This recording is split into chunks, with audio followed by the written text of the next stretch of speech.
Bonjour tout le monde. Alors, le cours d'aujourd'hui est destiné à la première année du bac. Il est intitulé le registre pathétique. L'objectif de la leçon, c'est reconnaître le registre pathétique.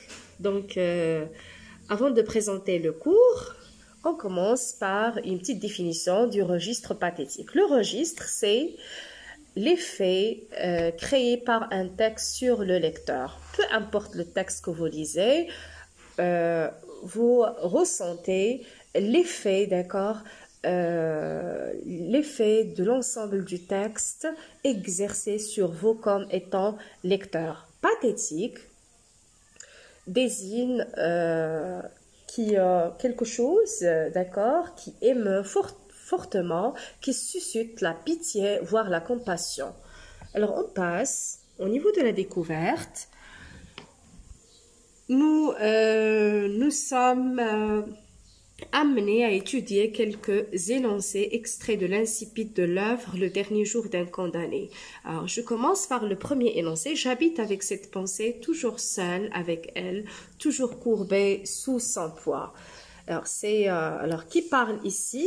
J'habite avec cette pensée. Quelle pensée? Alors, nous avons déjà vu au niveau de l'incipit que c'est le dernier jour qui le condamné, pardon, c'est le condamné qui parle. Il parle de sa pensée. Laquelle pensée? C'est la condamnation à mort.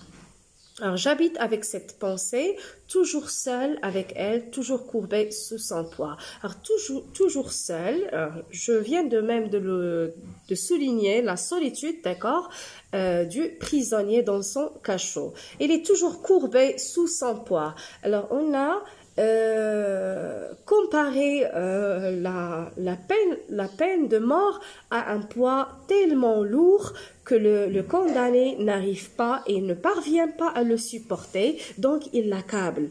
Alors, cet énoncé, dans son ensemble, exprime l'idée de la solitude et la souffrance du condamné à mort. On passe à l'énoncé 2. Voyez l'énoncé 2. Mon esprit est en prison dans une idée, une horrible, une sanglante, une implacable idée. Alors, en lisant cet énoncé, mon esprit est en prison. Le condamné n'est pas seulement dans une prison au niveau physique, mais il ressent aussi qu'il est prisonnier moralement. La preuve, c'est qu'il dit « Mon esprit est en prison ».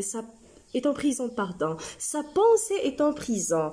Alors, une horrible, une sanglante, une implacable idée, c'est plutôt une énumération du malheur dans lequel il vit. Alors, c'est le condamné qui parle de son emprisonnement moral, car l'idée de la mort ne quitte pas son esprit. Il ressent donc une douleur morale extrême. Alors, horrible, ça exprime, d'accord, l'horreur. C'est la réaction d'effroi, l'extrême peur vis-à-vis quelque chose qui est tellement affreux. Sanglante, c'est un adjectif qualificatif qui désigne, d'accord, quelque chose qui est tellement couvert de sang. Alors, je dois normalement corriger, couvert, ça doit être écrit avec T à la fin. Implacable, c'est quelque chose dont on ne peut pas calmer la violence, quelque chose qui est tellement violent et on ne peut pas en maîtriser la violence. Alors, cet énoncé désigne la souffrance psychologique qui provient de la douleur morale de l'homme qui est condamné à mort. On passe donc au troisième énoncé. Quoi que je fasse, il est toujours là cette pensée infernale comme un spectre de plomb. À mes côtés, seule et jalouse, chassant toute distraction face à face avec moi, misérable, me secouant de ses deux mains de glace quand je veux détourner la tête ou fermer les yeux. Et bien, comme vous le voyez, j'ai souligné pensée infernale, spectre de plomb, misérable, secouant de ses deux mains de glace. Alors, que désigne ces groupes de mots que je viens de souligner? Alors, pensée infernale. l'idée de quelle pensée parle l'homme, ou bien le condamné, ou bien le prisonnier.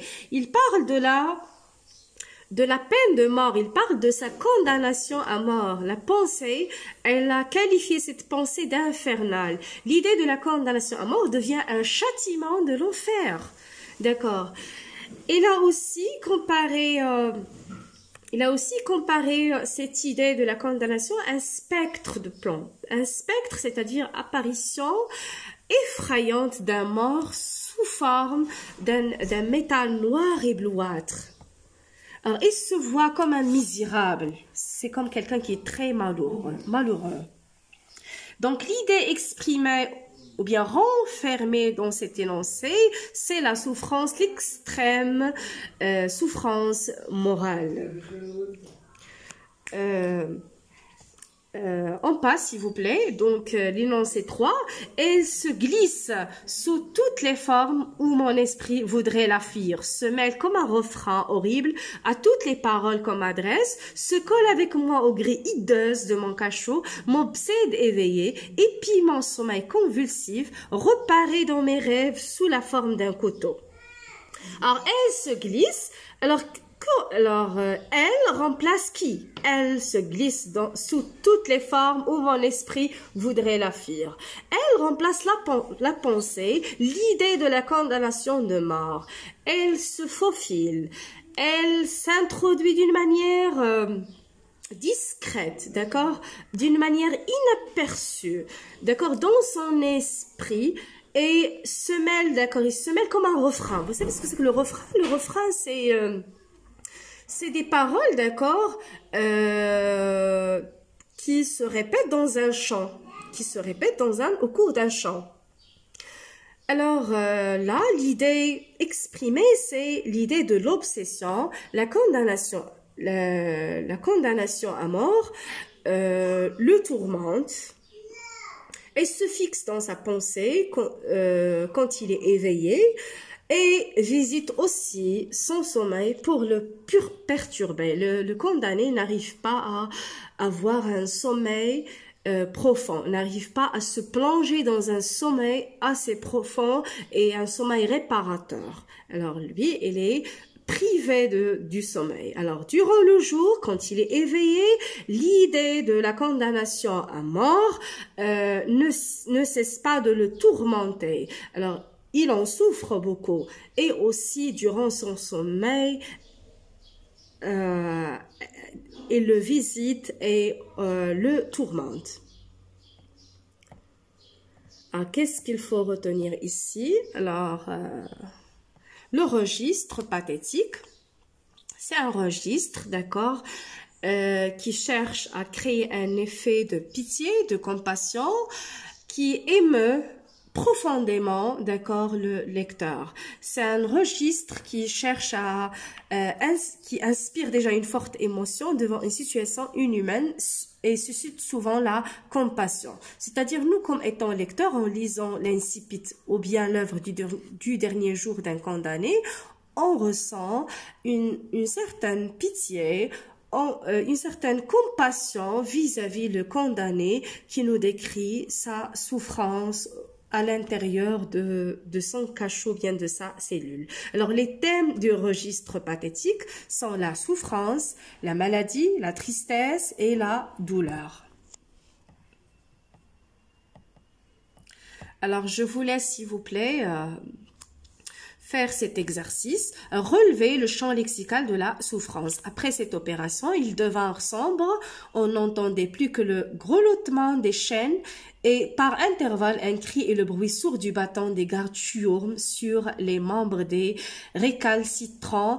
Il y en eut qui pleurèrent, les vieux frissonnaient et se mordaient les lèvres. Je regardais avec terreur tous ces profils sinistres dans leur cadre de fer, le dernier jour d'un condamné. Et merci à vous.